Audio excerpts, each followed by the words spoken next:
Live streaming is on. Hello, world. My name is Gerry Fialka. It's January 29, 2021. We've got Clinton Ignatoff helping us out today, a grand and wondrous human being. And to be interviewed is Shawn Casey O'Brien. What an honor and a pleasure. Shawn, how you doing? Likewise, gentlemen, and I'm glad to be here. So the first question, Shawn, is what's the best thing for a human being? Peace of mind. Oh, I love that. That is so simple and clear. What's your favorite form of information? How you get information coming in to you? Well, I love to read, so I'm addicted to hard copies. I will occasionally take something right off the net, but I'm old school. I like hard copies. When I'm reading a book, I don't want it on a screen. I want it in a book. Yeah, me too. As a writer, I think I'm prone to that. Yeah. And Shawn, did you grow up reading because your parents were reading by their example? They told you to read, or did you pick up reading on your own? Well, my father used to read Mark Twain aloud to us, okay? And then also, I can't remember a time in my youth where I couldn't read. Reading came really simply to me, okay? Math, that was a different question, okay? But reading came very simply to me, and I've always loved it. In fact, if I can't sleep, I'll just start reading a good book. It'll knock me out.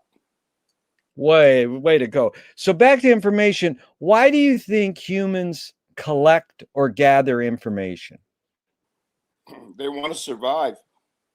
Yeah. And then is this need or want innate, or more invented by humans to Well, collect I information? think I think it's innate. Like I said, they want to survive, but they also want to enjoy. Reading is if you're a reader, there's nothing more enjoyable than reading. And just like I said earlier, if I can't sleep, read a good book, and, and it will let you go off easily. And I think it's part of innate survival. And then also, people like to engage with creativity by and large. And Yeah. that's what a good book is all about.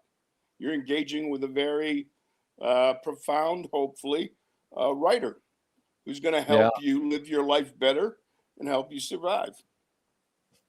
Well put. And it's funny you put the words together, survive and enjoy. You seem to have a positive attitude about life.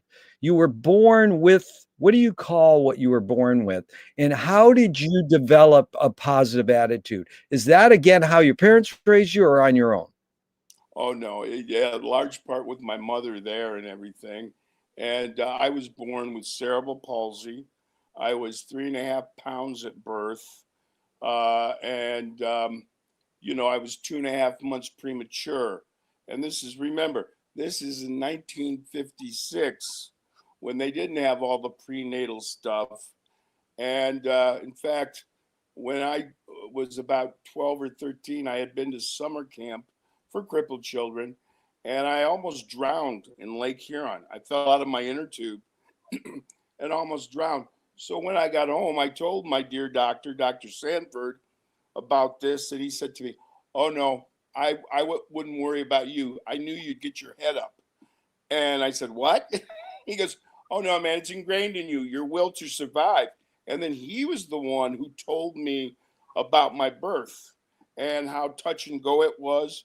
My mother used to joke she brought me home in a shoebox, and this is the most unbelievable part to me. They fed me under doctor's orders a concoction of raw lamb, cream, and Carol syrup. And I couldn't believe it when Ma told me that. I said, "Are you kidding me?" I go, "Did I like that?" She goes, "Not only did you like it, but your whole body would begin to vibrate whenever I pulled that bottle out." And she said that in order for me to drink it, she had to cut a wider hole in the nipple of the bottle. And she said, "You loved it. To this day, Gerry, I can't eat lamb." You know, Shawn, I love being with you. You have the lifeblood spirit that I wish all people would have.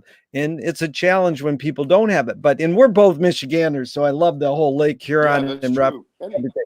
Well, But you this, understand about spirit and artistic creativity with all your great works that you have been involved in on so many levels, Gerry. Whenever I oh, talk to thank, somebody about you, they're like, "Oh, Gerry does this," and then I've seen him do this, and so my hat is off to you. Two of a kind, right? thank you so much. But what you said there, the doctor said your will to survive. When he meant, did he mean you specifically, Shawn, because he knew your will, or he meant humans' will to survive Oh, made he you was go? talking specifically about me, and that's why he Yeah, took the time to tell me about my birth back in 1956. You know. yeah.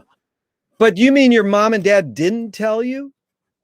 Well, my mom, she said it was a hard birth, but you're here and we're so happy. And she did tell me that it was touch and go because being, 2.5 months premature and that underweight in 1956, now they can take care of my godson was premature. And, you could hold him in the palm of your hand when he was born, but they had all this heavy duty medical equipment. So I just figure, you know, the gods decided I was supposed to be here, and I had Yeah, something to do. That's it. really well I don't put. I don't spend a lot of time pondering it, but I do realize how lucky I am. Yeah. Do thoughts create emotions? Oh yeah, yeah. I mean, why do you get choked up when you're reading something great? Or why do you get choked up when you're watching a great performer, or when you're listening to Eric Clapton sing songs about his late son? You Yeah. know, so Do do you, Shawn, do you more pursue meaning or more pursue happiness? well, if I understand what I'm supposed to be happy about, excuse me, that helps. So I'm 50-50 on that one, Gerry. Yeah. What's faster, the speed of light or speed of thought? Oh, I would definitely say uh, speed of thought, but the speed of light is much more useful to us usually, because when you're walking around in the dark, it doesn't matter what you're thinking.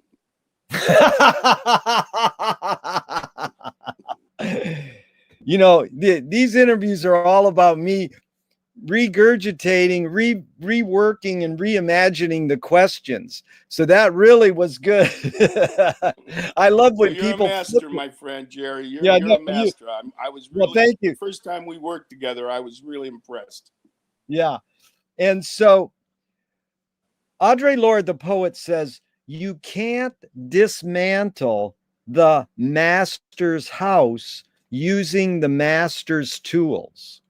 Yvonne Rainer responded, says, you can if you expose the tools. What new tool do you suggest? What new tool do I suggest? Well, maybe I should put it like this. I used one of the first tools my whole life, a crutch, you know, and a crutch, well, of course, back then was a long stick or staff, and so I've had tools under my arms my whole life. And what was the question again? What new tool do you suggest? Oh, what new tool do I suggest? You know, uh, I don't know. I do know that there's so much technology today that it's not funny. And, thank God for porn because it made a whole bunch of people learn how to use a computer, and it's the upside of porn, And, but, anyways, there's so many tools out there today, with the way we can talk to people around the world without it costing us a cent, things like that. And most of the time, like everybody else, I'm trying to grasp how to use these tools effectively.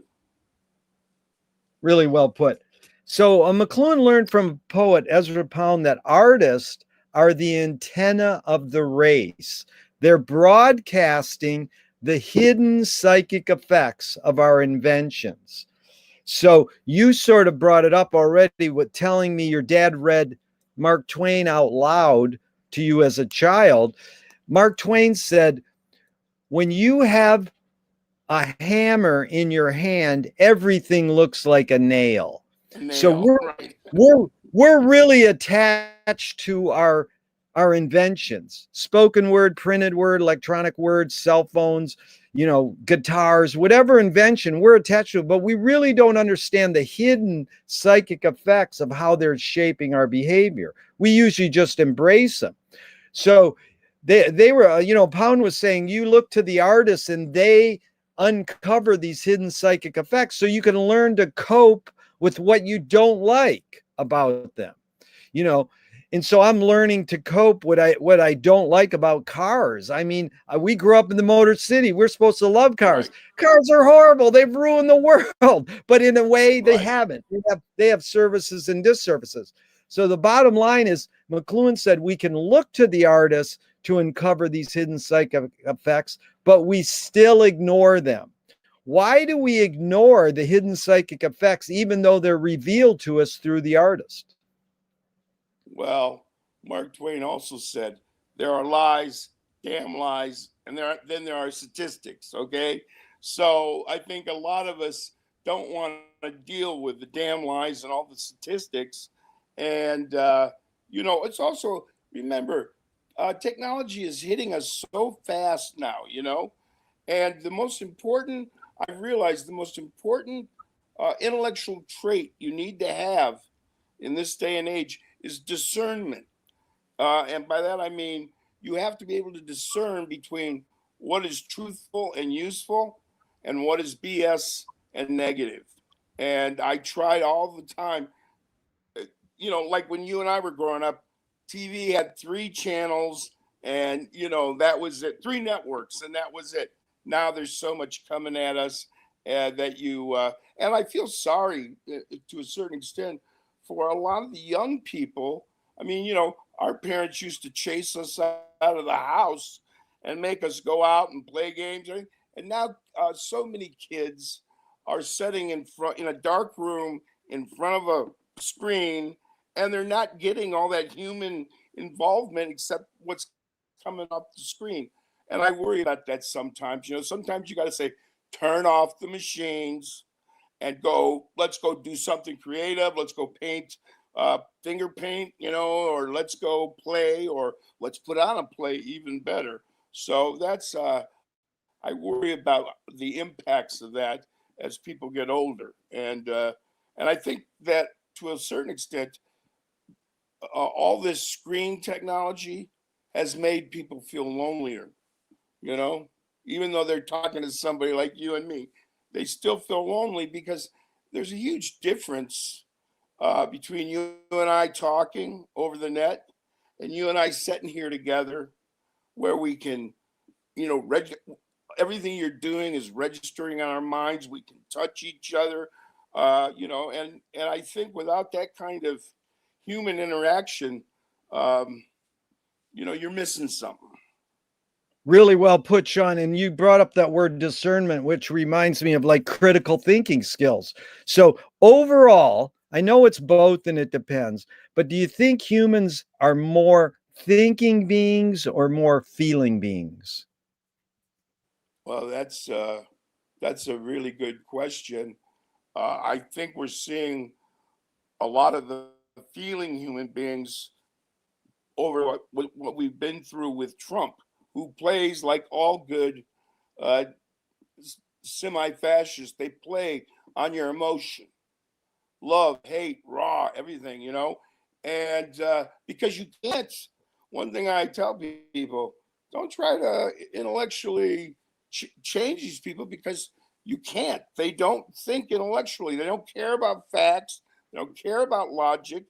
They run off emotion. And that's what Trump was able to play on, the raw emotion and the racism. And, look what it's given us. Now we've Yeah, got members of Congress calling for the death of the Speaker of the House. So I emotions know. are a Yeah. great thing creatively, but can be very destructive when it comes to political affairs and such. Yeah, well put. Because if you study George Lakoff, the neuroscientist that Obama hired, Right, very smart man, he said, how do I get elected? He says, don't go for issues, go for what the Republicans go for, emotion. So right. Obama said hope, and that's what happened. So, um, are you more afraid of new ideas or more afraid of old ideas? No, I'm more afraid of old ideas that don't either mature or are used irresponsibly. I always like to be future oriented. I think sometimes if you dwell too much in the past, that's where a lot of emotional upset comes about because you start thinking about what you didn't have, what you were denied, what didn't develop. And the point is to look to the future and you'll realize what you have and what your skill set is and, find out the best of you. Because I do think that all people have great potential. The problem is less than half of us really get in there and try to figure out how to use whatever traits or skills they have.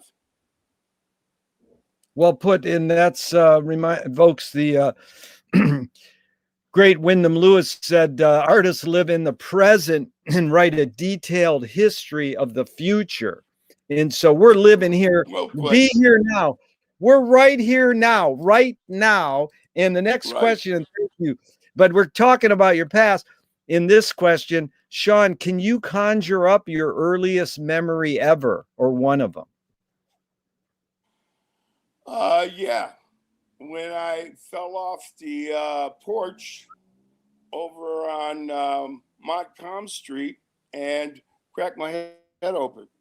And then I Wow. remember being taken to the hospital and them putting wires all over my head. So that was one of my first memories. And luckily, I healed up well, or at least I like to think I did. Some people may disagree with that. That we have so many parallel things.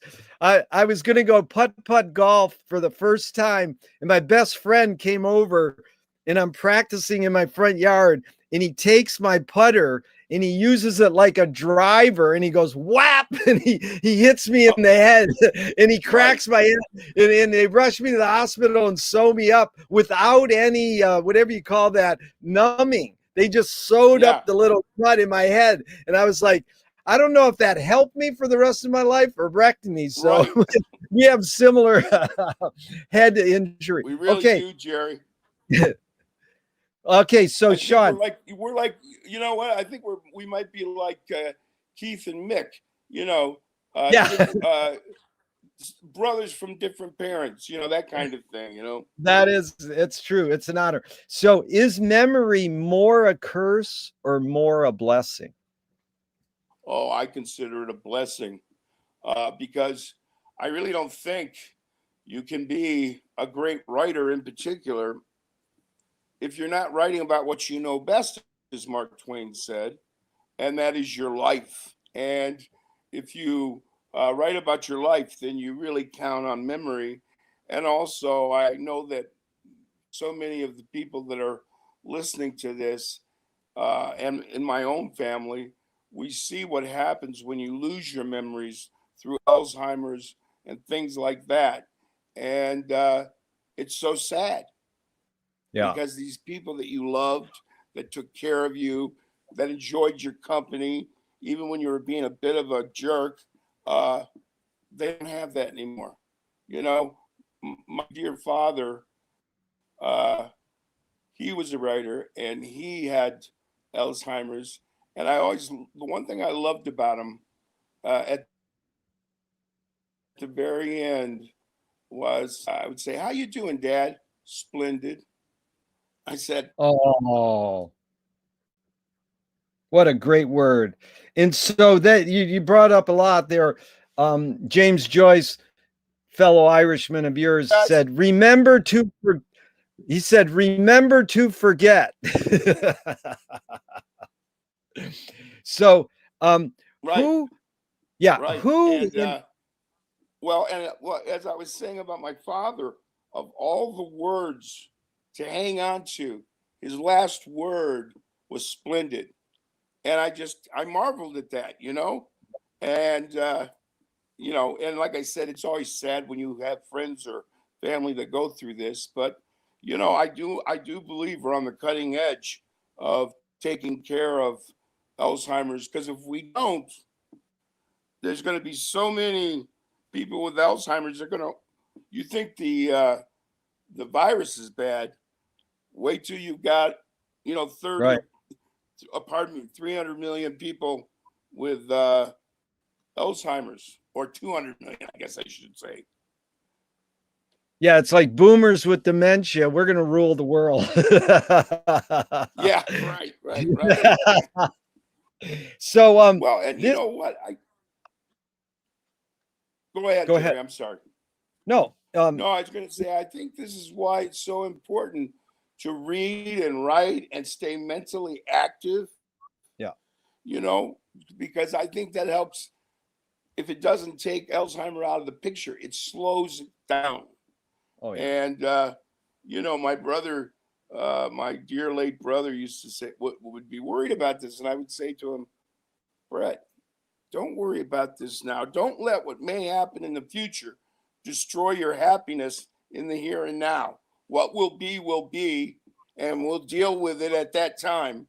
So, but I've always felt I got more of my mother's personality and genetic structure than father. So, my mother was sharp right up to the end.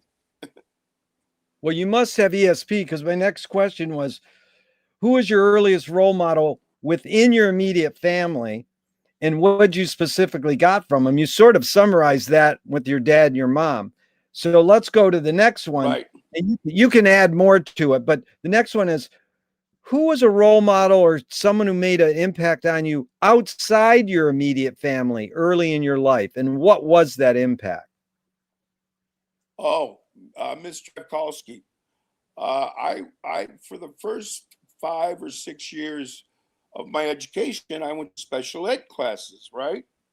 And they would think I had problems because I'd be staring out the window, and when they would ask me why I'm not doing my work, I would say, "Well, I finished reading this book," and I was working at a much faster pace than a lot of the other children. And it was dear Mr. Kalski who realized this kid is sharp as a tack and he should not be in special ed.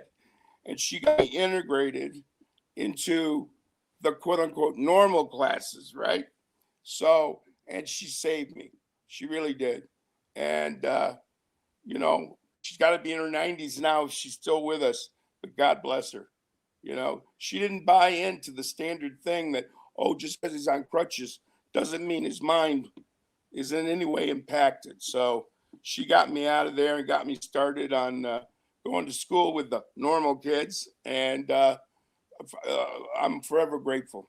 And not that I still loved all my brothers and sisters in Yeah. disability classes, and as you know, I've spent a large part of my adult life being an activist for people with disabilities. So I never walked away from that. I just was not, my full potential intellectually was not being reached until I got into the normal classes.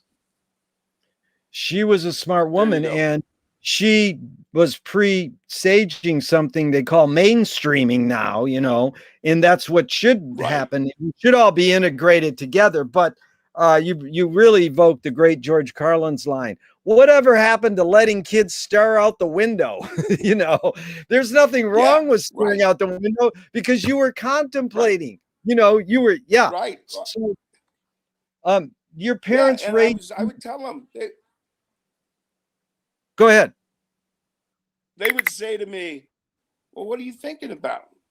And I'd say, like any 8 or 9 year old, go karts, James Bond. you know. And the only reason I was staring out the window is because I had completed that week's work in a day or two, Yeah. so I was done, you know. Yeah. And I always did have a vivid imagination, and dear Mr. Kalski realized that somewhere in our little interactions in a hallway, she realized that I should be in a different place than I am, and again, nothing against special ed. Yeah. I enjoyed myself there too, and I've worked all my adult life to fight for the civil rights for people with disabilities. I think you know that in the '90s I was the executive director of the Unique People's Voting Project, and we registered over 100,000 disabled citizens and their families, and and we now reside in the California Voter Registration Hall of Fame. And next time you're in Sacramento, go into the Secretary of State's office, ask to see the Voter Registration Hall of Fame. Go over and wipe our little plaque off. Will do. So let's stick on that. What first attracted you to pursue activism? I mean, were your parents politically active, or what was that? Yeah. How'd you navigate that route? Oh, that was simple.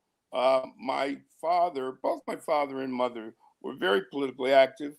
My father was a state senator, county commissioner, county supervisor. My mother took me to my first anti-war demonstration in 1965, and she gave me my first pewter peace symbol. And this was at a time when people would walk up to you and say, "What's that?" And you go, "That's a symbol." And they go, "What's it mean?" It was way before they co-opted the peace symbol. So there's always strong activism, and I learned the nuts and bolts of what it takes to run winning campaigns and everything. Because my father was, not only did he get himself elected, but Judge Cunningham would have never been a judge. Uh, Charlie Harrison would have never been a state representative. George Gerber would have never been on the board of supervisors, because my father was really good at looking at your district and figuring out what you have to do to win that district, who you got to see, what your issues should be, and how to raise enough money to pull all that off. Of course,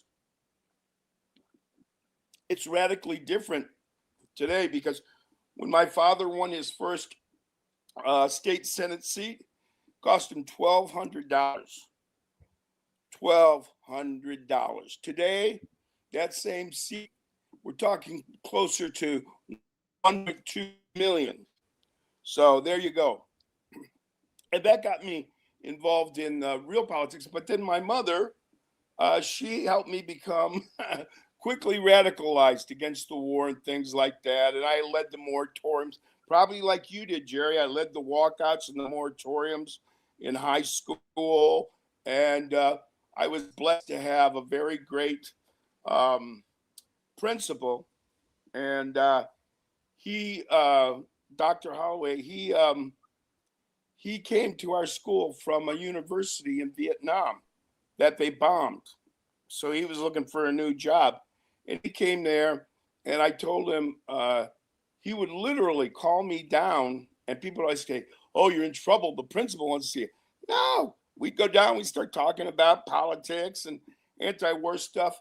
And I convinced him in 1972 to let me take about 10 weeks off of high school and go work for George McGovern in New York and in Michigan on independent study. And he agreed to it. He was like, "Okay." And all I had to do was write a couple of papers when I completed it. And, I got high school. But that's how wonderful Jack Holloway is, and how much I enjoyed. I'm definitely left of center. I always tell people my politics are simple. I believe in social justice and plenty for all. you know. Nice. And I'm sorry, sir. Well, we're going to get back into politics and activism in a second, but let's stay. Your parents No raised you problem. Roman. Your parents raised you Roman Catholic. Did you ever check out, or are you still practicing? No, really my parents. Everybody thinks because we're named O'Brien that I have a lot of Catholicism, and we really didn't. In fact, the first time, tell you just a quick, funny little story. We had babysitters, right?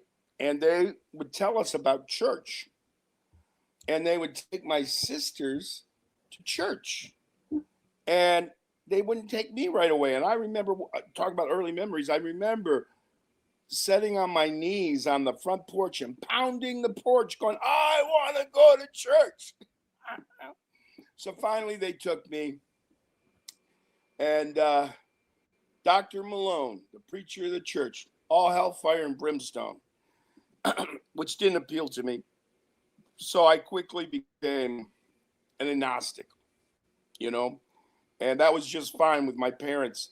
And they were very open minded, and so I've been an agnostic most of my life. Although I like to tell people, and if you read my book For the Love of Long Shots, I always tell people I'm a failed Buddhist. Okay, and by that I mean, there are the Four Noble Truths. All life is suffering. In order to escape suffering, you have to go give up fear, ego, and desire.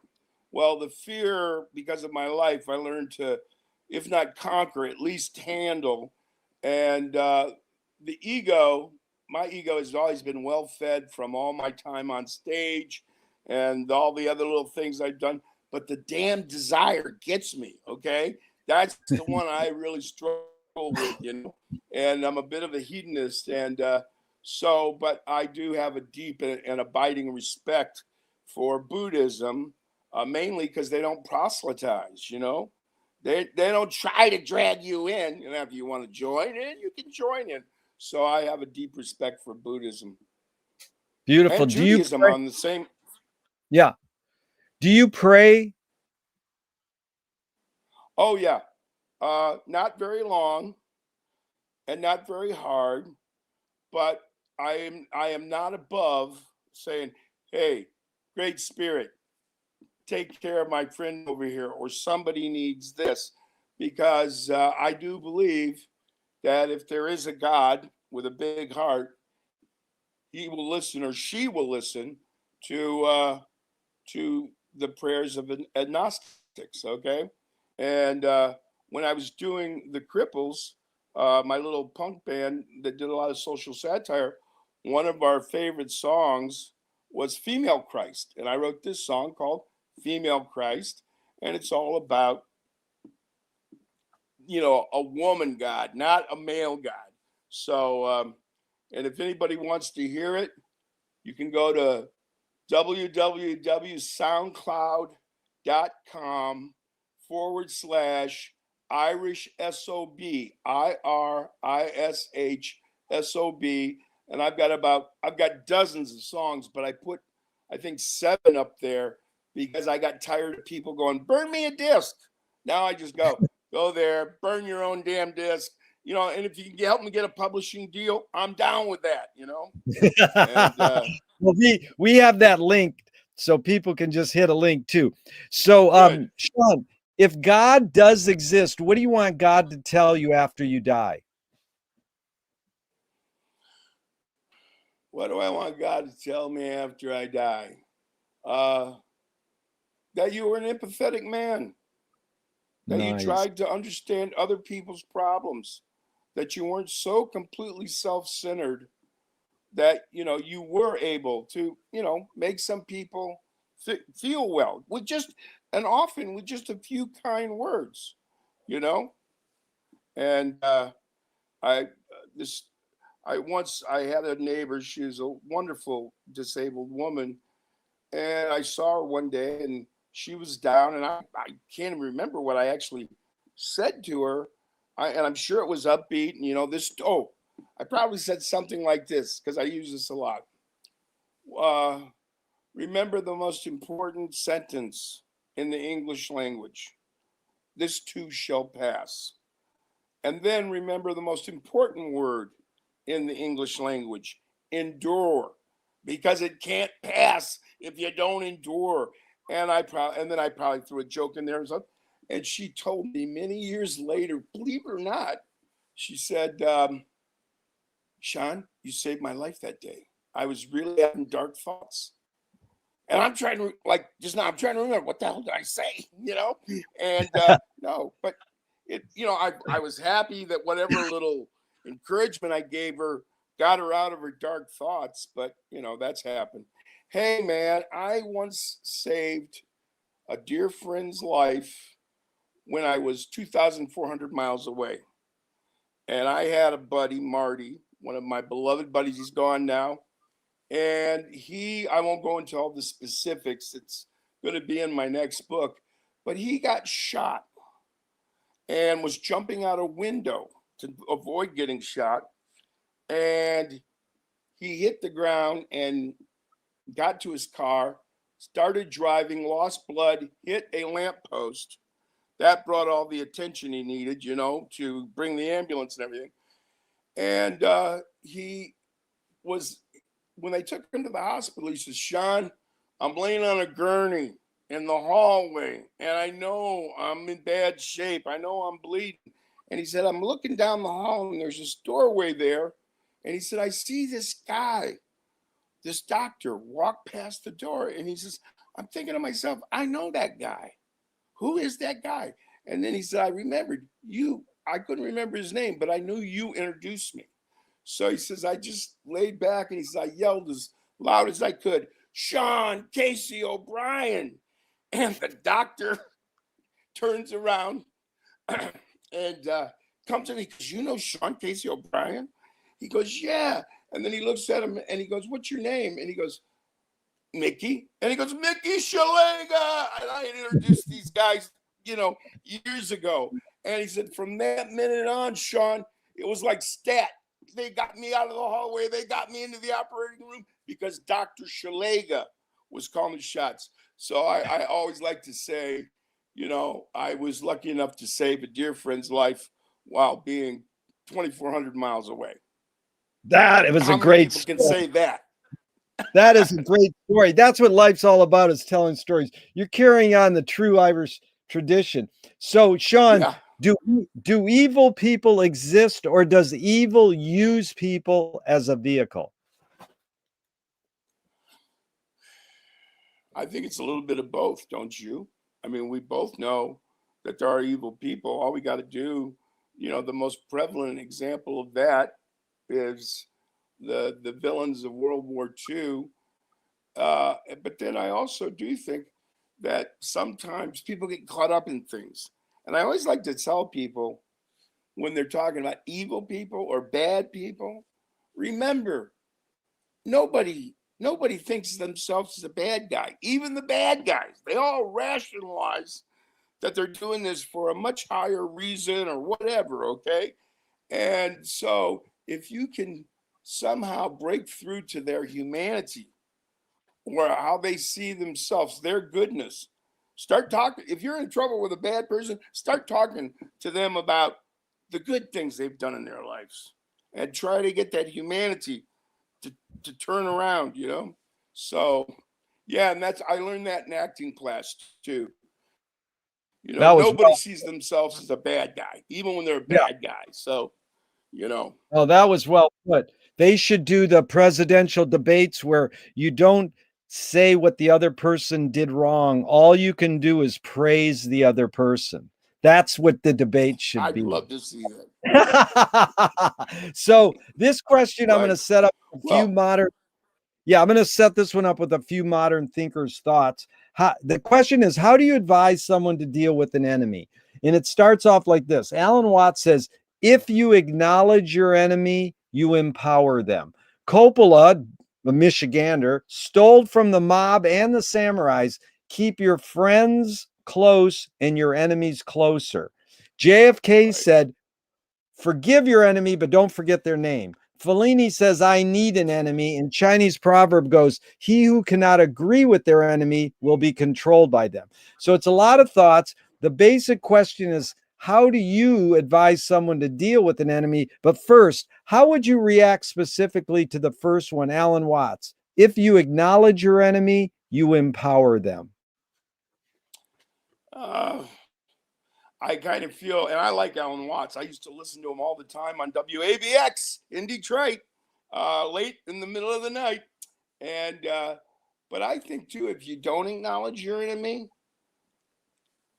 when you acknowledge something, you pay more attention to it.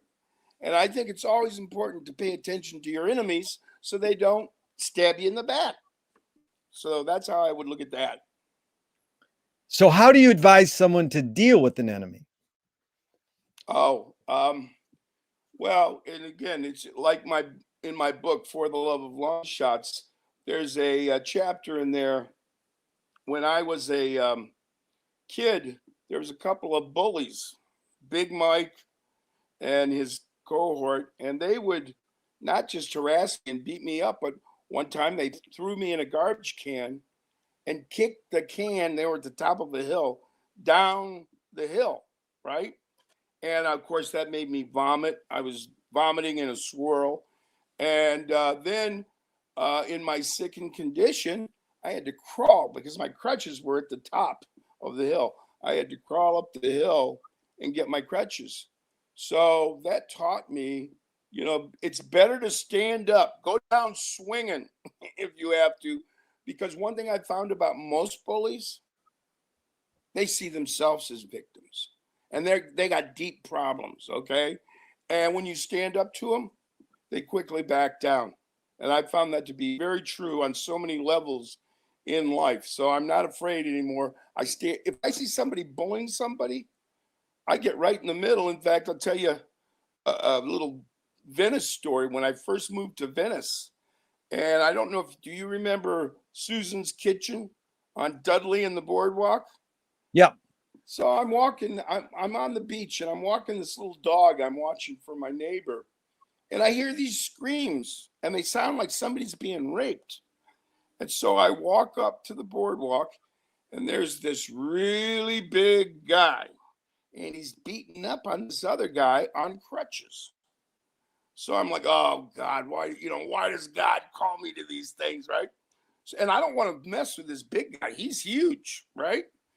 So I kind of wedge myself in between them and I'm getting them to back up. And the big drunk guy is starting to walk away. And the guy on crutches, he had one of those little Greco musical, for flutes and stuff like that. And he took it and he threw it at the guy. It flew right over my shoulder and it hit the guy. And I'm like, why the hell did you do that, man? And so the guy comes charging back at us. And I just instinctively, I had wooden crutches at the time. I just instinctively reached out and I caught the guy right on his chin. And he was running into it. Well, he went straight up and down. And then once he was down, all these brave people who were watching this whole thing in a circle, they all jumped on him. And so I'm looking around and I'm like, where's that guy? I want to tell him, hey, if somebody's breaking up in a fight, we don't need you throwing things at him, right? Well, he's already down the boardwalk and the little old ladies got their arms around him and everything. And I'm like, just get out of here, Shawn. Now, quickly, about 6 months later, I'm walking down the boardwalk and right there, I forget what street it's off of. They had these big white walls. And I see this guy and he's got his painter jeans on and painter cap on. And as I'm walking by, he says, hey, can I ask you a question? I said, I didn't recognize him. I was like, yeah, sure. And he says, how long you been on those crutches? And I said, most of my life. And he says, well, tell me what they're good for. So, I'm now by this time I'm sitting there with him and he's got a bottle of whiskey. And so we're sipping this whiskey, right? And so I tell him, well, they're great for hitchhiking, and they're great. And then I say to him, and they're great if a villainous person is coming at you, they can sometimes be a really good weapon. And as I'm saying this to him, and we're this close now, we're sitting down together, we're like right up against each other. I'm like realizing, is this the guy that I hit with the crutches? And so I'm just turning my head to see his chin. And there's the scar. And I'm like, oh my God, he could have grabbed me right there and pounded me into the ground. And I quickly said, I always felt sorry for that guy because he was loaded, and then whatever their argument was, at least he started to back off, and then they threw the case at him and all this. And the guy says to me, "No, you're right. You're right. That guy was probably a good guy." And we shook hands. I believe, if I remember correctly, his name was Michael, and we shook hands. And Michael says, "Here, finish the bottle." And he gets up and walks off. Because I'm telling you, we're sitting shoulder to shoulder. He could have grabbed me like this and bam, and that would have been it. My teeth would have been all over the boardwalk. So that's how crazy life is in Venice, And that Wow. goes in my real autobiography. I'm saving that one for my real autobiography. I look forward to it, Shawn. So, what's the difference between rebellion and revolution? I don't think you start a revolution without rebellion. That's what causes revolution. Rebellion first happens, and if the people in powers, the powers that be, don't solve the problems that caused the rebellion, sooner or later, it turns into revolution. Rebellion means you still got a little bit of time to start treating people better, fixing the problem.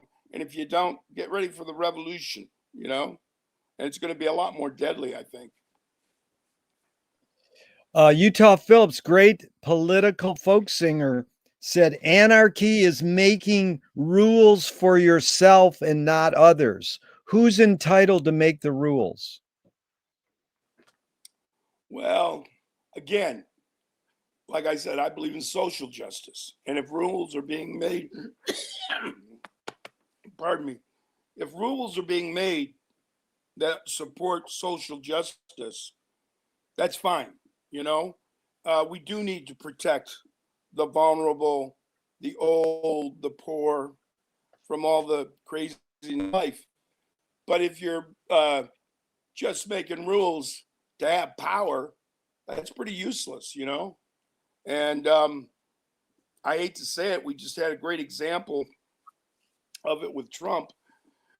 Many times the people making the rules, they don't know what they're doing. They don't know what they're doing. They are doing it just for their own self-aggrandizement. I'll get the word out. And they like the trappings of power, but they don't do the work. Truly powerful people, one, don't have to tell you about all their power. Number two, they work like a dog to correct injustice and things like that. And that's why I supported Joe Biden and I took a lot of crap from my Bernie friends, but I supported Joe Biden because I knew we needed a competent person, an empathetic person. And old Joe, with his 36 years in the Senate and then 8 as vice president, nobody understood the levers of power better than Joe Biden. And plus, because of his, at times very sad personal life, he has true empathy for people. He's Irish, and so I knew he would be good. And thank God we got him, and thank God to the good people of Georgia for giving him 2 more Democrats in the Senate.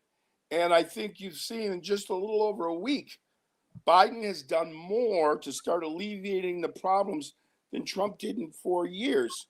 And I know that a lot of it's being done by executive orders right now, but the legislation will come. The battles over the vote will come. I will lose a few, but I think because Joe understands how the Senate works and all this, we'll have some real victories, and life will be better for the average American and their children. Good attitude. And Joe also claims that James Joyce is his favorite poet. So how bad can that Yes. be? So Yeah, right. here's a quote by a great socialist: "Where the people fear the government, you have tyranny. Where the government fears the people, you have liberty." That's John Basil Barnhill. But in 2005, V for Vendetta, the film, paraphrased it: "People should not be afraid of their governments. Governments should be afraid of their people." This brings up false fears like the war on drugs or the war on poverty Right. or the war on terrorism. How do you personally handle false fears? Well, again, try to make sure that everybody is educated enough to be logical and have facts that drive them, because we can't have alternative facts. Okay. It's a contradiction that will only divide us and drive us apart. I keep wondering every time I hear that the Republicans don't want to spend $1.9 trillion. I've got an easy solution for that and much cheaper. We got 300 million people here, citizens. Give every adult citizen $1 million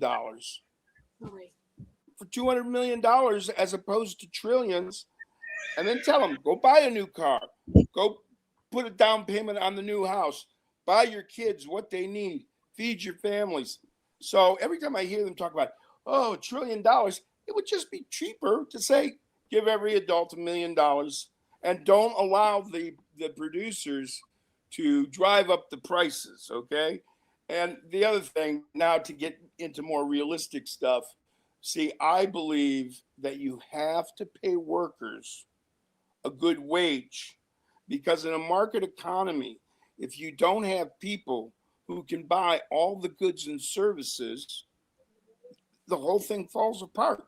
And you know who's the great philosopher on this is Henry Ford, that Nazi loving crazy guy. But he understood, if I pay my workers enough to take care of their families and buy my car, I'm the gazillionaire. Okay. And we have to at least fight for great wages. You know, when they say $15 minimum, I'm like, it should be 20 or 25 so these people can go out. And when producers say, well, you know, that's too much for me, I'm like, are you kidding me? If you sell shoes and everybody's got money to buy shoes, you're going to be all right, you know? And so I'm a real big believer in sharing the wealth. And without it, your market economy is ultimately doomed. Well put, Sean. James Joyce, back to the Irish icon, he was the Yeah, first projectionist in Dublin over 100 years ago. He basically checked out. He said, "This is stupid. Why should I go inside a building and see a movie of a tree when I can go outside and see a real tree?" right. Faulkner, years later, Faulkner said sometimes the best fiction is more true than journalism. Why do we have to recreate things in order to get them? Why do we have to go to a theatrical play of people acting out life? Why don't we just live life? Well, that's a good thing. I think you're, in a lot of ways, right. But of course, I like to enjoy a good play every now and then, just because it tells me usually things I don't know, or people whose culture I'm not familiar with. And I think creativity is like so important. And in America, for the last, what, since Reagan, we've really demeaned the arts, you know? And, you know, if you got kids in school and all you're teaching them is reading and writing and arithmetic, they're not, a lot of them aren't going to stay in school for very long. You need the arts, you need sports, you need the things that automatically pull the kids in. And then almost through osmosis, you teach them to read, you teach them to write, you teach them mathematics. And that's been one of the big problems of public education, the way they cut out all the creative stuff for the kids. But remembering, again, going back to Reagan, uh, the conservatives love to attack public education, you know? Yeah. And to me, public education is the instant equalizer. When you go to public schools, you rub shoulders with everybody. And as I'm always quick to point out, it's not the public education that the conservatives are all up in arms about. It's the teachers union. That's what their attack on public education is all about. They want to destroy the teachers union because it has power and it has people that it represents, and it helps progressive people win elections. And you and I, we come from a union state. I grew up in a big union family. And if you said bad things about Franklin Roosevelt to my grandfather, you ended up out in the snowbank, you know? And he was next to God. And I also love him. He's my favorite president. And anyways, you and I are different. We come from an area where unions were created, and we saw how they changed people's lives, how people could afford a house, put their kids through college, and live a fairly good life. So I'm a big union guy too. Right. And I'm proud to be from Flint, where the strikes happened in 33 and created Absolutely. middle class. We created the middle Yep. class. And so Absolutely. we're going to go a little into the music pursuits you've had. And a screenwriting teacher, told me that great art, great film, great music is when you can clearly see the intention of the maker. And then Kubrick says the opposite. Great art is Say when that you one more can. time. Say it because Yeah, I didn't catch the last part. no problem. A screenwriting teacher told me great art is when you can clearly see the intention of the maker. And Kubrick says the opposite. Great art is when you can clearly not see the intention of the maker. What Right. role does intention play in your creative process writing songs? Well, I never thought I would be a singer in a rock and roll or punk band, but so I didn't have that intent to begin with. But when we started the Cripples as a joke, as a parody of punk rock, and we realized, and in particular, I give credit to my dear keyboard player, John Baer, what a vehicle for social satire the Cripples could be. Uh, you know, it became fun and it was easy. I could write songs. All I ever needed was some kind of theme and then write songs. In fact, the reason that this is all going to be in my next book, The Rock Years, so I'll give everybody a slight preview. I was writing a book about the Tom Hayden campaign in 1977 or 8. But I was surrounded because I was living on Paloma, right at the boardwalk, or just up right from Speedway, and I was surrounded by all these wonderful musicians. And one day they come over and they're playing their acoustic guitars, and I would tease them and say, "You guys, this is Oregon Rubber. Don't you know what's going on today?" And they're like, "No, what?" I said, "Punk rock." And I had just read an article in Time magazine on Johnny Rotten.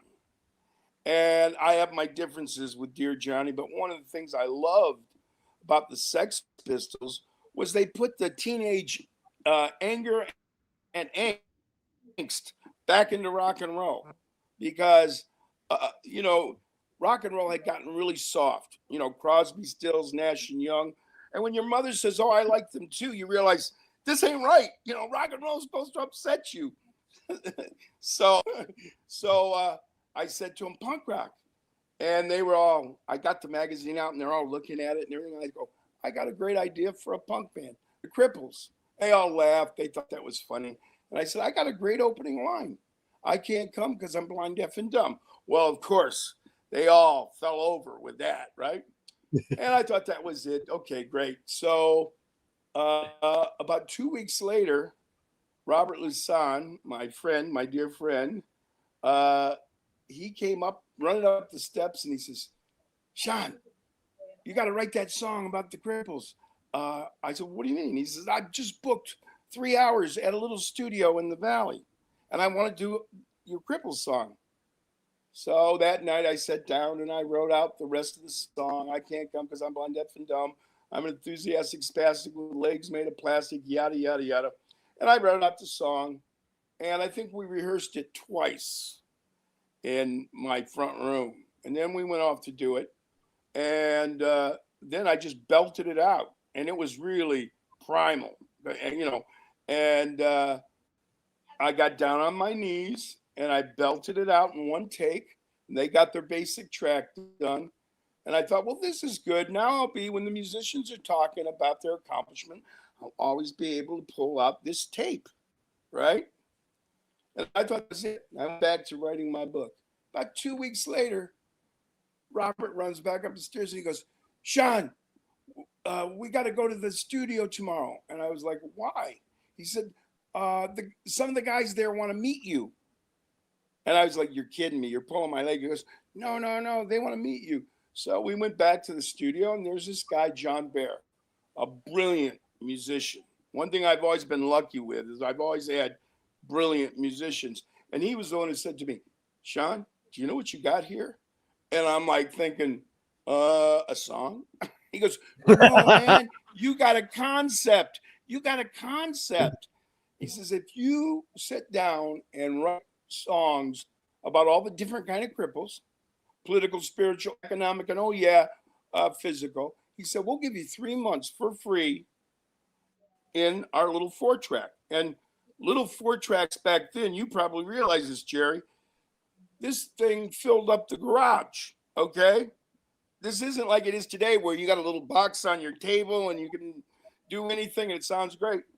But they kept their word. Me and Robert, we locked ourselves in the proverbial smoking, drinking room for about 3 weeks, and we wrote, Straight Jacket, Woman is a Crutch, and it all flowed out pretty freely. And then we went back and we recorded these 5 songs, and suddenly I had a demo. And now that's a great story. You've articulated that well so many times. There's many videos on YouTube, and they tell it. And the one I recommend the most is Magic Sticks, the film 30-minute documentary that Bruce Mead made on you, which is a beautiful film. So we're not going to go too much into the history of the Cripples because it's been so articulated, but I'm happy for you. And it's an amazing story of you meeting Bob Dylan, which we're going to have you featured at our Bob Dylan night talking about. And that's been articulated. There's many great videos of you online, but let's carry on, and that's fine. I'm not trying to put it aside. It's an important part of you. But one other question, Shawn, about your songwriting. When you were writing your songs, how much are you thinking of your audience? Because Marcel Duchamp says an interesting thing. He says, there's no art without an audience. How much did you think of your audience when you were writing your songs? Well, because I was fascinated by this whole punk rock thing taking off, I realized that I could be pretty cutting edge, and that the audience would get behind it. And I was right. And I said, don't pull your punches when you're writing your tunes, and do a lot of social satire that people can dance to. And we played all the clubs in the West Side, Hollywood, and all that. And the people loved us, and they understood the satire and the humor and the thought that went into it all. So I never had a problem with the audience. My managers, however, it really scared them, and they couldn't handle it. And we had quite a few go-arounds. Yeah, and you've told those stories about being in the freaking film Cruising and all that. But let's carry on. This is all good. And so, what do you think the motive of the cave artist was?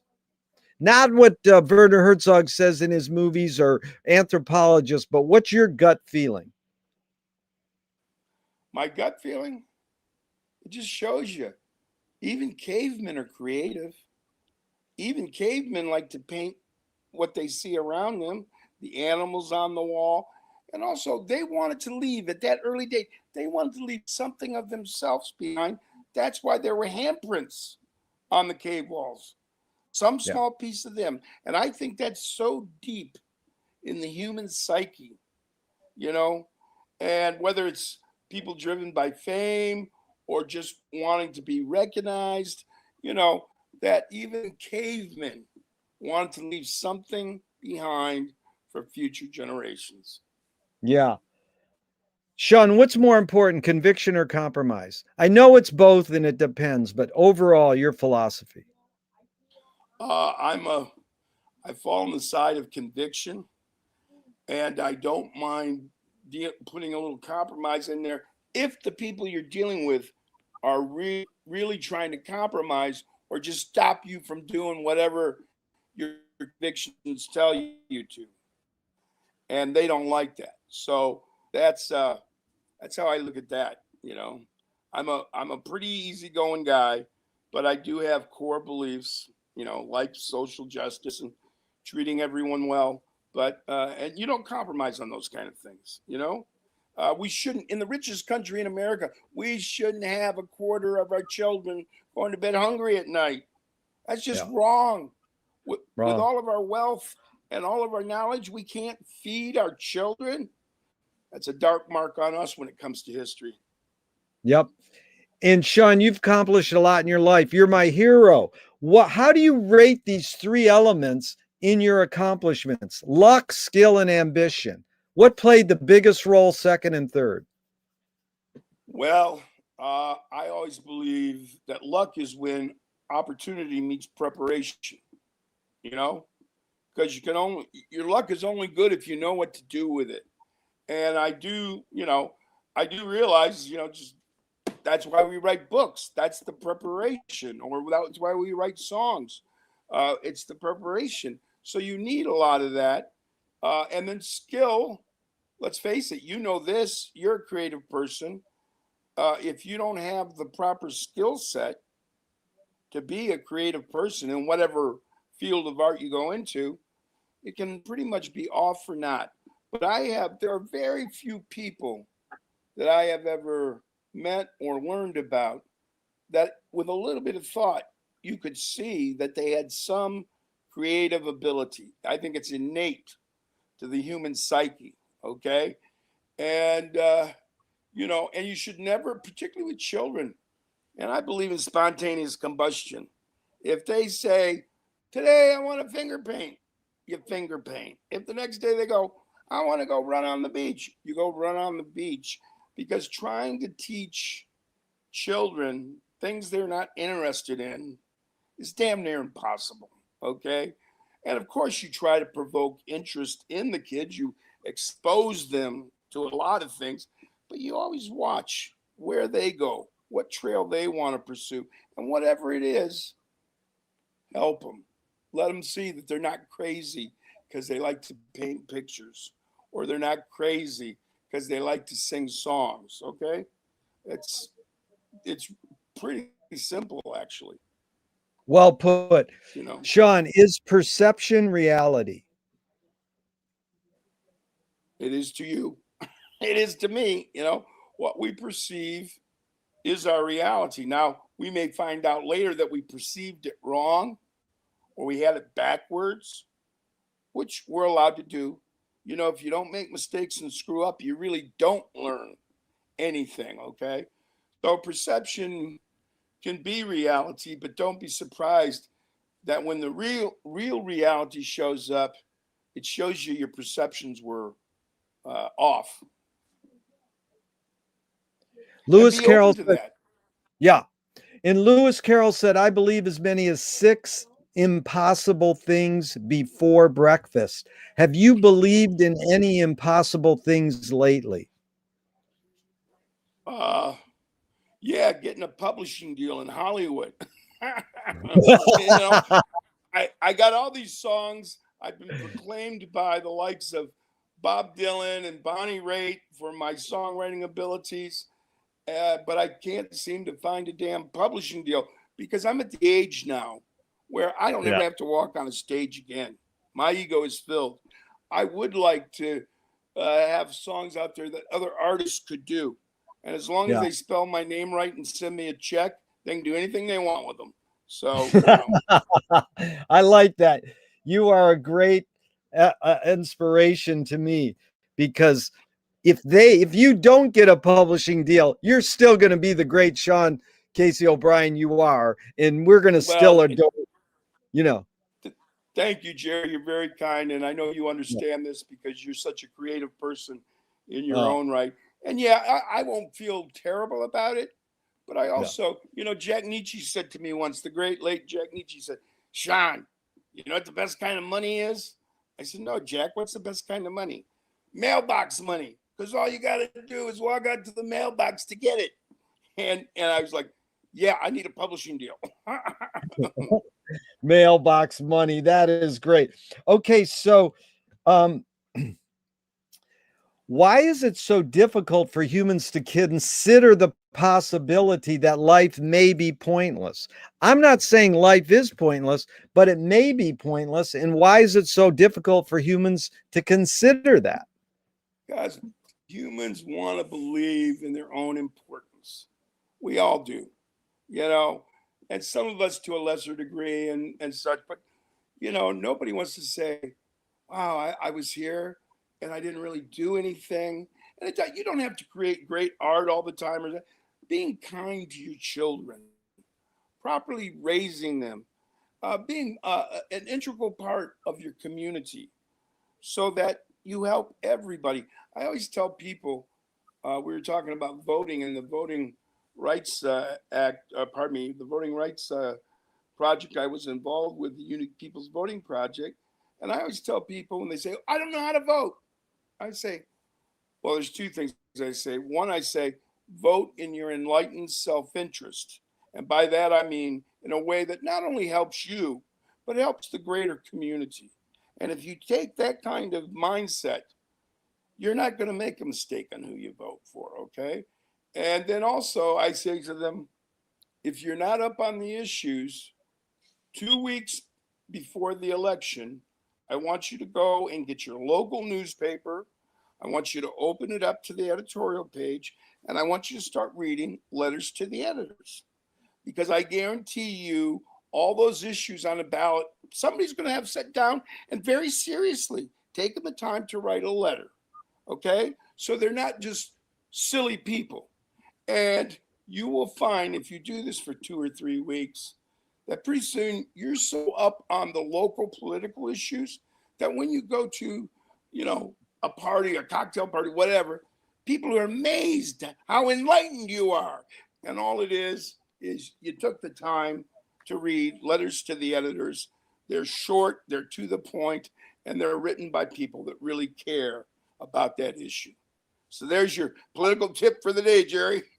That is a brilliant tip, and I agree with you 100%. And I push that as well in all my discussion groups because that's what's happened with YouTube comments. In comments, like in the New York Times, you used to have comments, letters to the editor, but the editor was still letting them seep in by their discernment. But now you get an article, you know, Errol Morris's article on photography in the New York Times, it had 300 comments. Yeah, It is really deep what you just said. And I agree with you. It is the common person, not the journalist, you know, the stars of journalism right. putting their word out. And we have that. That is really important.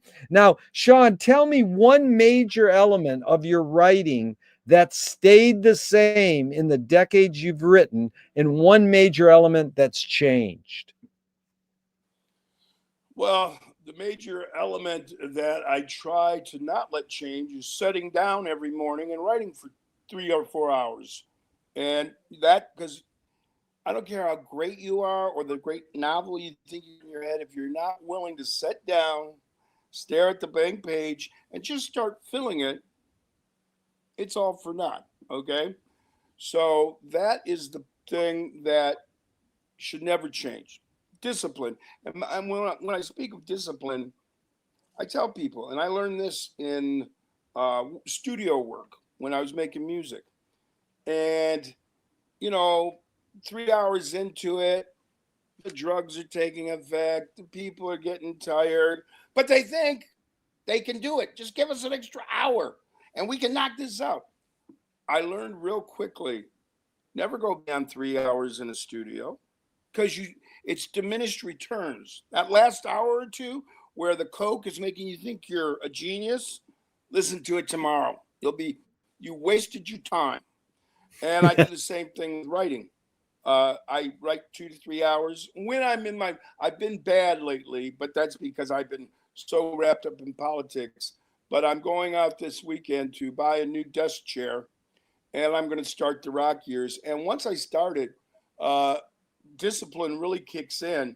And I always tell young writers, when you sit down to write a rough draft, take your binders off, take your censors off, and just vomit on paper. Don't worry about it being good or bad. Just write until you got about 180 pages. Then stop, and hopefully by that point you've got a beginning, a middle, and an end. And then take about 2 weeks off. Just and when you sit down the next time, and this is the part I love about writing, is rewriting. I love rewriting because it's like a little intellectual game. And you start going, I hate rough drafts, and I love the rewriting because you see how redundant you are. You see how crazy you were. You see, oh, that was in the outline, and I left that out. And it's the rewriting. I always tell people writing is like the sculptor of a big piece of marble. The only difference for the writer is you got to create that big block of writing that you'll then go in and chip away at and turn into something beautiful. Okay, hopefully. And so I'm getting ready to do it, but I still, even I say I hate rough drafts. That's why I only do them 2 to maybe 3 hours. Because after that, I'm like, get up. Don't think you're being a genius today. Get up, go outside, go sit down with a dear friend and relax, and come back tomorrow. And I usually write 4 days a week, 2 to 3 hours each day. And I give myself that extra day because I'm also, and I know you appreciate this, Gerry, I'm a big believer in outlines, but very flexible outlines. And I always tell people, when you write your first outline, it's not set in cement, okay? Because things that you never thought about at the beginning of this, as you're writing, those things are going to come into your head, and you better be able to go, oh, I need to add that to the outline. Because, and Faulkner said this, writing ideas are like duck hunting. If you don't shoot the ducks down when they're right overhead, you never get them. And if you don't write ideas down when you got them, a week later you're going, I knew I was a genius. Now what was I thinking about? You know? So, have a flexible outline, add to it whenever you need, and never be surprised how radically different your book is at the end, because you put things in there you never even thought of in the beginning, and you realize, wow. And trust spontaneous combustion. Don't be afraid to say that wasn't on the outline, but now I have this idea. I better lengthen this. I better fill this out, because uh, that's your subconscious really helping you. And I don't believe in writer's block. I always tell people when they go, I got writer's block. I go, here's what you need to do. Go do some physical labor. I don't care if it's doing the dishes, screwing around in the garden. Stop thinking about writing and just go do something physical. Because I cannot tell you the times, both with book writing and songwriting, where I thought, man, I'm not figuring this out. I would stop, I would clean up the house, and somewhere in that hour or two, I would have an epiphany. And the important thing is run to the paper, write it down, you know? And so whenever people tell me they got a writer's block, I'm like, go do something. Go do physical labor, go jump in the pool. Just don't think about writing. Because when you think about writing, you psych yourself out. And I always tell people with creative stuff, your job is to psych yourself up, not out. Okay? Well put, Shawn. That was beautiful. That was like all the tips on goes to writers. You like a writer's workshop. So There's a line that goes, "You create what you resist," and Bob Goldthwait morphed it into "You are what you hate." But again, the Irish writer James Joyce said, "It's a curious thing how your mind is super saturated with the religion in which you say you disbelieve." And Louis Buñuel nailed it. He said, "Thank God I'm an atheist."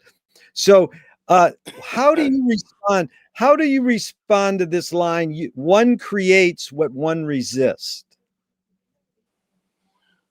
Well, I mean, there is some truth in that. Like I told you earlier about the bullies, and that's in my book, For the Love of Long Shots. That's one of the little stories in there.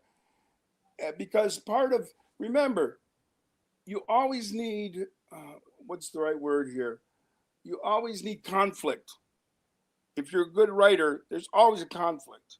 In fact, I think if there's no conflict, it's not really good writing, because it's the Yeah. conflict that makes people think how they got out of there. Oh, that was creative, what they did, and all that stuff.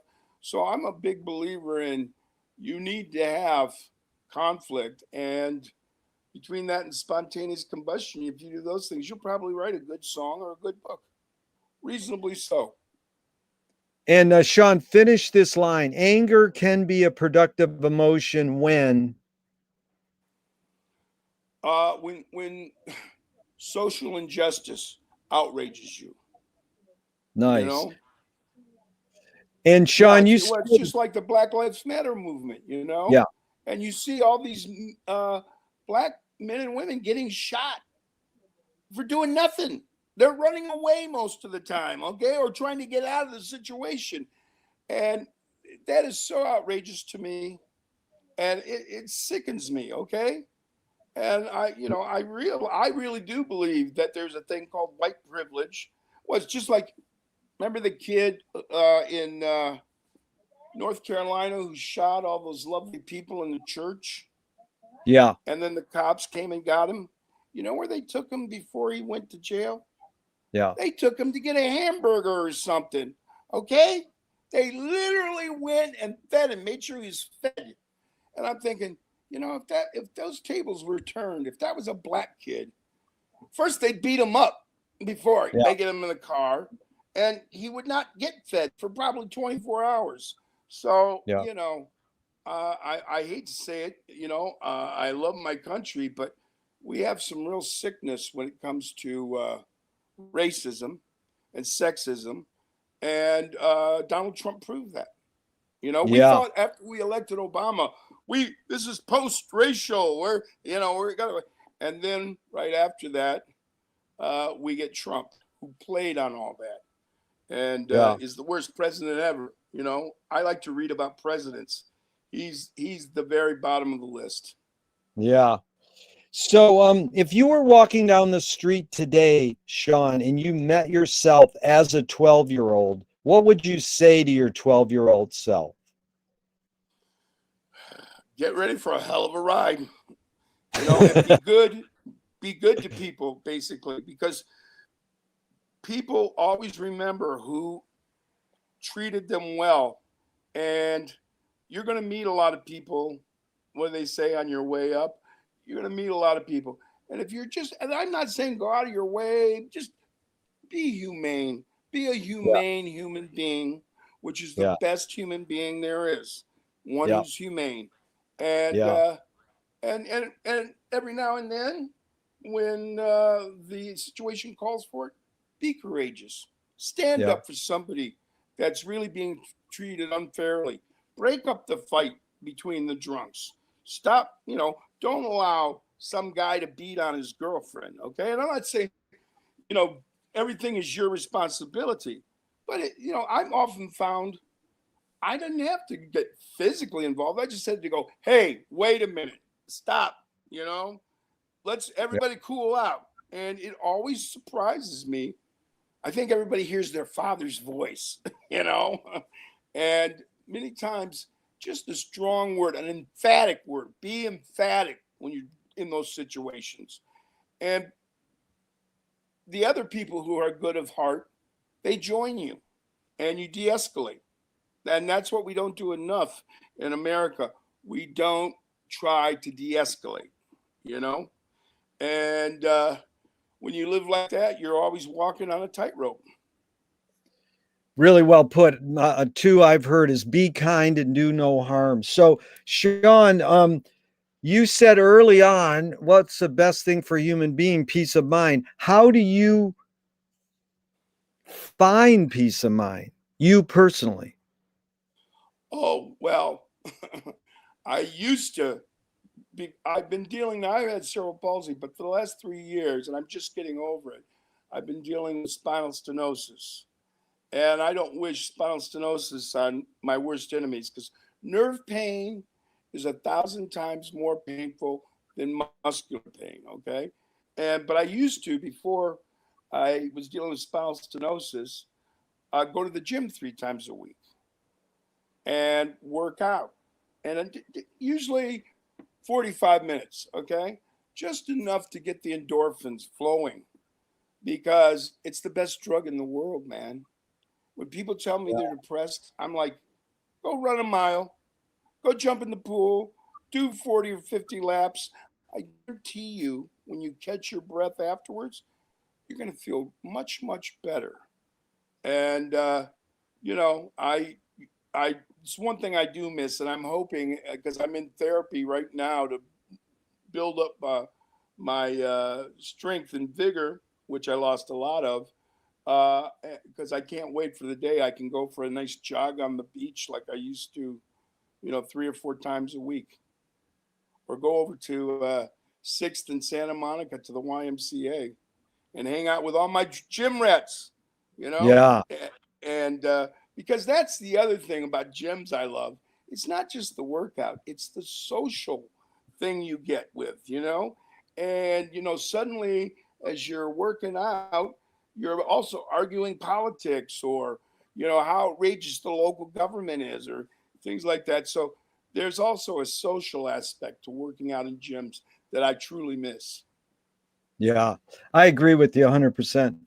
I go to the boardwalk every day and keep social distancing, but I need to see my friends, homeless and not homeless, and talk and be, celebrating sunsets in Venice. So, Right, so right. we're sort of winding down a little here, and I just got a Okay. couple more, and I really appreciate it, Shawn. This has been enlightening. So Joseph Boys is an artist, actually a political minded artist, and he said, "Make the secrets productive." And then Lou Welsh is a beat poet, and he said, "Guard the secrets, constantly reveal them."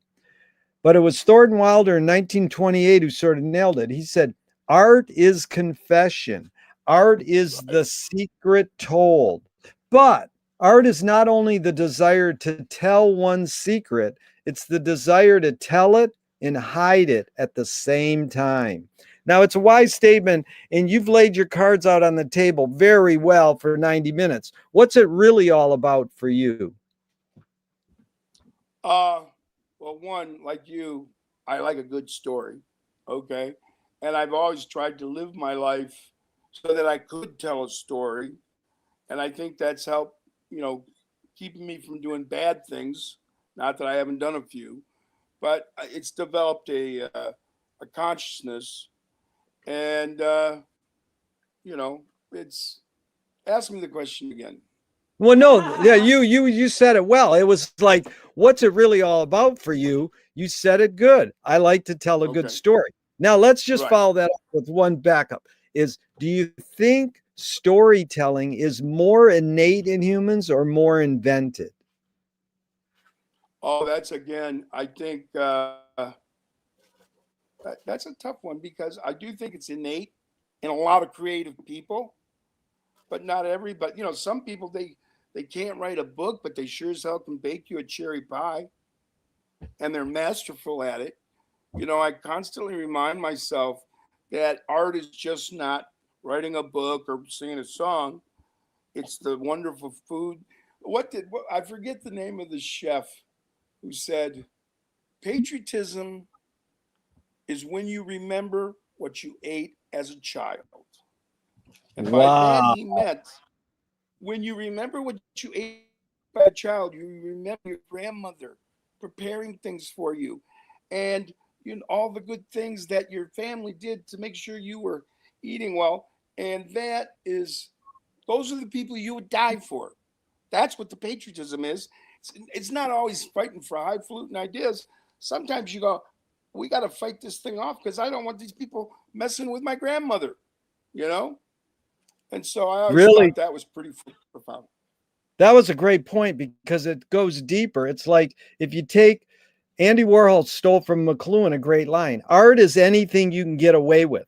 So Andy Right. basically wanted to get along with his community in New York. And he said, I know what I'll do. I'll just make a picture of what my mother made me, which is called comfort food. I'll just take Right. a Campbell soup can and say that's my Right. art. That's totally it. Because what's more American?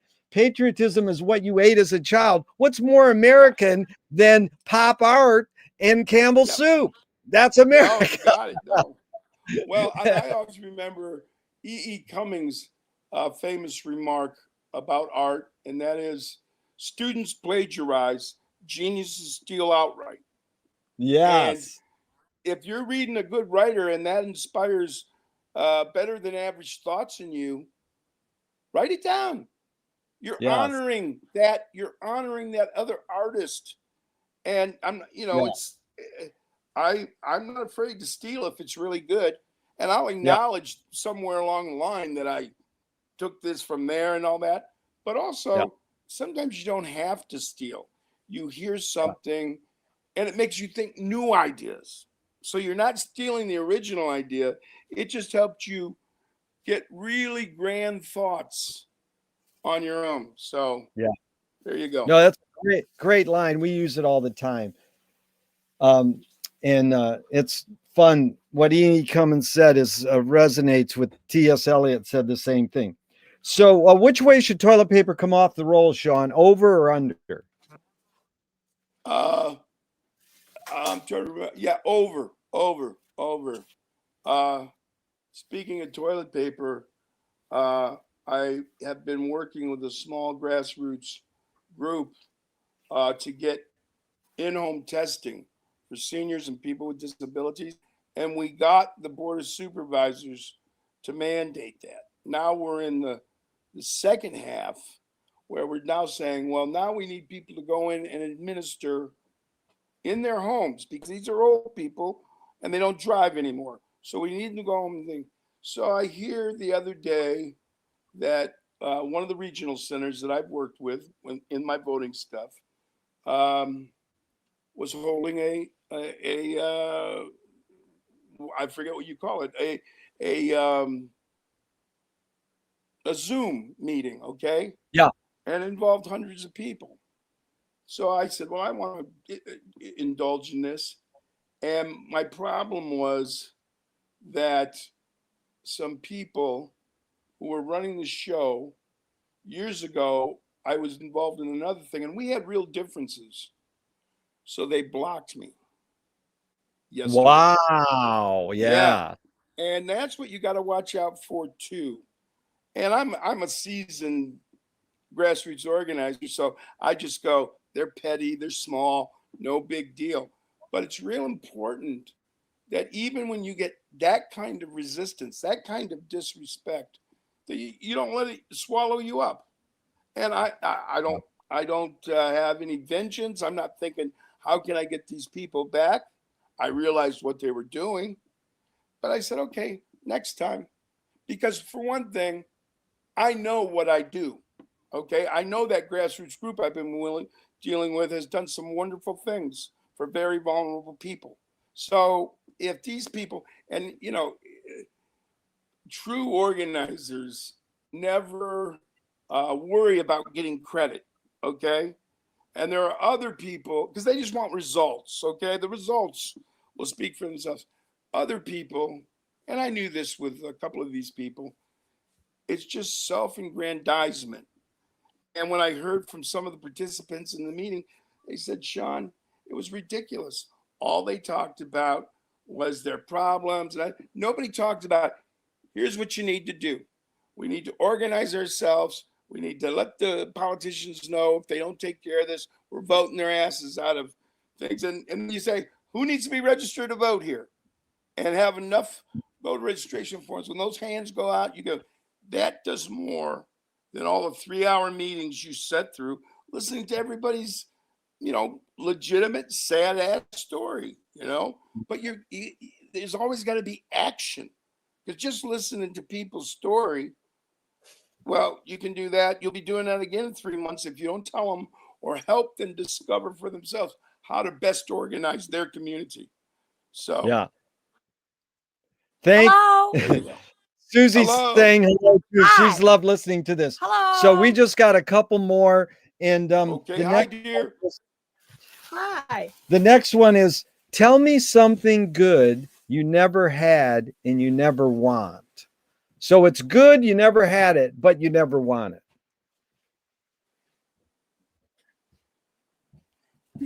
Tens of millions of dollars. It'd be nice. That's it. Yeah. The answer I get the most is fame, money, and heroin. Those are the three answers I get the most for. Yeah, no, it's true. And if you're a good organizer, you can do what you need to do with a minimum of those things. So yes, that's part of the secret. That's the secret, and you learn from the masters like Tom Hayden, the one who inspired you to get, or one of the people who inspired you to get involved. Yeah. And so if you were in a vat of vomit up to your neck and someone threw a bag of shit at your face, what would you do? Well, first of all, I would try to be smart enough to avoid getting into a vat of vomit. Okay. And, and if it called for it and I had the chance, I'd, hit somebody in the head and let them fall into the vomit. I would just try to avoid those situations. Just like I try to avoid big confrontations. And look, like those people yesterday, if I see them next week, I'm not going to bring it up. When I told it to some people who are dear friends of mine and work in the regional centers, I knew they would take care of that for me, because they were offended. They were like, you of all people, Shawn, because they all remember me from the 90s and registering 100,000 voters. And I like to say I didn't register them, but I was instrumental there with a whole bunch of other great people who did the grassroots work, because as any good grassroots organizer will tell you, your time is very limited in that community, and you have to empower leadership. So when you leave, somebody else in the community picks up where you left off and does the job right. Yeah. Shawn, you really helped me understand this line that the American Indians say, your enemy's your best teacher. Now, it's not necessarily they're your enemy, but you can learn. Your best teacher is everywhere. And so I'm going to ask you these 5 quick Alan Watts questions, and then we'll bring Clinton on. These are just asking for like 3 to 5 word answers, just brief. Okay. And since you're the failed Buddhist you claim you are, here's Alan Watts. The first one is, who started it all? The cosmos. Are we going to make it? Yeah, in spite of our best efforts to elect really silly people in power, we're gonna make it through. We will. We'll make it. Beautiful. Where do we put it? Where do we put it? Hopefully in our hearts and souls, so it's easily accessible when we need to use it. Who's cleaning it up? We are. Is it serious? Serious fun. We used to say in the Unique People's Voting Project, we're having serious fun. Every voter we register was serious fun. So, yeah. And that's funny because, Shawn, I've been doing these interviews for about 35 years, and I usually feel that something really went good if me or the interviewee tears up. And to tell you the truth, I've teared up twice during this. So, man, you hit the double bingo, man. So, Well, thank you. thanks. And I teared up talking about my dear old buddy Marty. So, I know the Yeah, feeling. And it just shows that we're real human beings. We're humane human beings. And as artists, we're not afraid to push those buttons occasionally. yeah. So, Clinton, thanks for facilitating. It's an honor and a pleasure to have you here all the time, man, because I don't know which button to push, and Clinton does, but he's also a very wise, grounded human being and an activist in his own right. Clinton, what do you have? Any questions or comments? Go ahead. Oh, well, first I just got to say it's been fantastic and fascinating to listen in, and I especially appreciate the writing advice. We're worth the price of admission. So thank you very much, Shawn. You quoted that Mark Twain quote that you dropped when it comes to lies, damn lies, and statistics. That's always on the tip of my tongue too. Also, just because it's being that my generation grows up on the internet, we're obsessed with fact checking everything, and especially statistics, and especially when it comes to people bullshitting us, right? So how was it that you like it's a bit of a cynical line, right? Lies, damn lies, and statistics. Yeah. But how do you square that with we said people can have alternative facts, but if everyone's bullshitting with their statistics, so what's the approach for people who want to have a clear head in the conversations today? Well, it goes back to what I said earlier, discernment. And discernment means you need to have a reasonable education. You have to be able to think analytically and critically. Mm-hmm. And then you have to be not afraid to say, that's bullshit. I don't need that in my head, And so in this time when we're just getting this information overload, discernment as to what is right or good, as opposed to bad or silly, is crucial. It's crucial. If you Mm-hmm. can't figure out who's telling the truth, you're really lost. Definitely.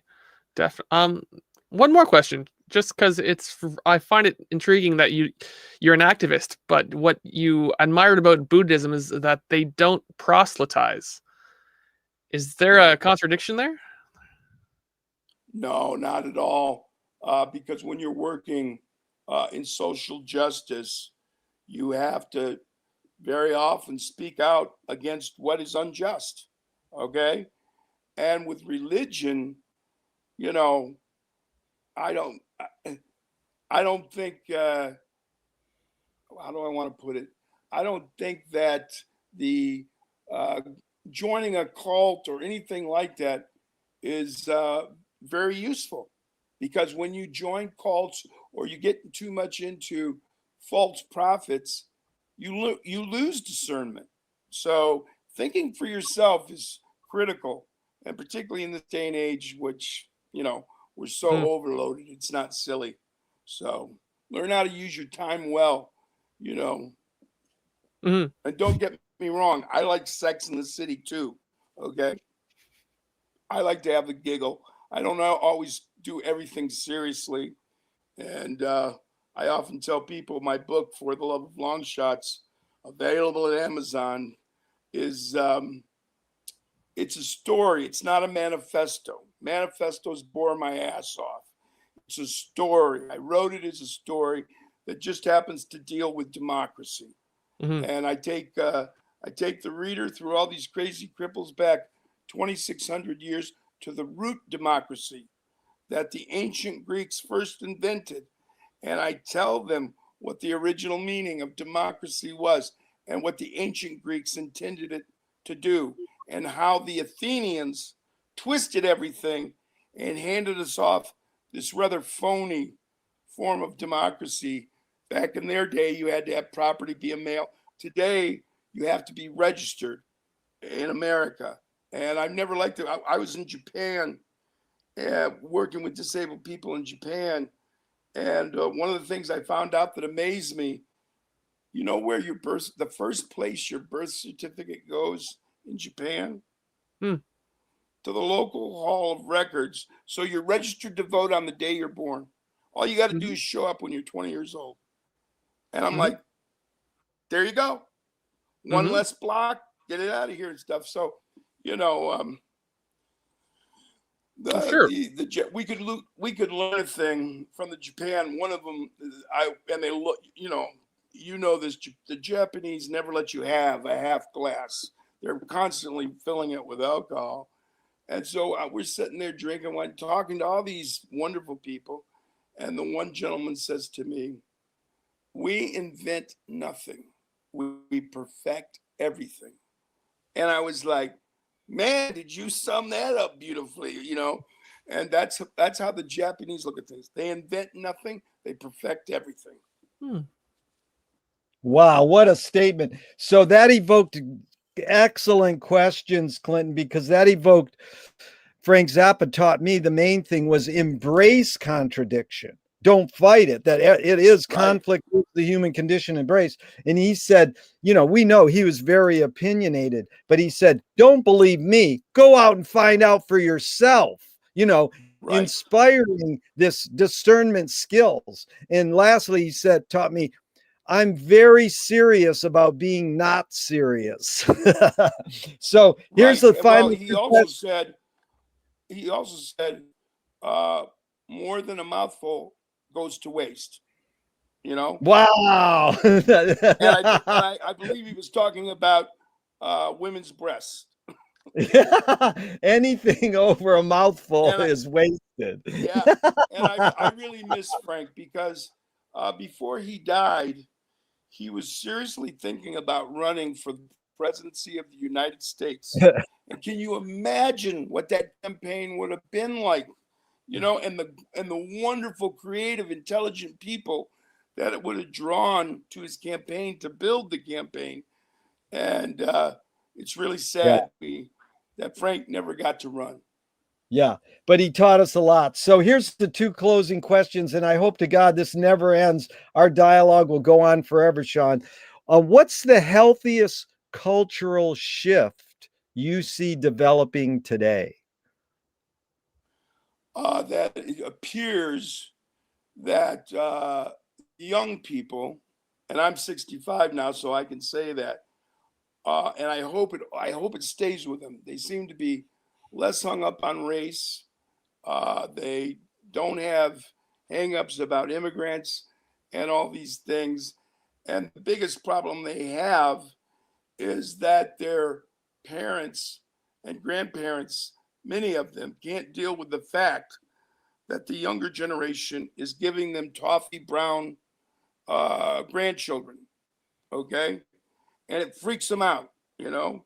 But I have a lot of faith, but I do hope that and most of them do, but I do hope just because you can run a computer and understand the internet, there's more to intelligence than just that.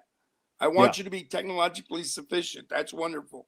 But if you don't sit down and read a little philosophy, if you don't go bang a drum and sing out loud, you're not getting the full loveliness of being a humane human being.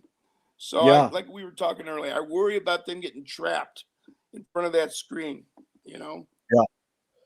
Well, that was really good. And so in closing, Shawn, what gives you the most optimism? A competent person in the presidency. We have suffered. We have suffered so much under Trump and Joe Biden. We were talking about earlier. We were lucky that such a man was there, and he's not going to succeed at everything, and they're going to fight with him all the time. But he understands politics, and I think we're going to fix a lot of things with Joe Biden and Miss Harris. Shawn Casey O'Brien, you're the man. Thank you so much. Thank you, Clint. So are you, buddy. We'll see you in the Both you multiverse, in the universe again someday. Well, I look forward. Hey, when we get through all this virus and everything, I look forward to sitting down with you and having a cup of coffee or perhaps something a little bit stronger. All right. I can Both you dig guys. it. Thank you, Clinton. Thank you, Gerry. Thank you. We love you. Live streaming Love you has too, guys.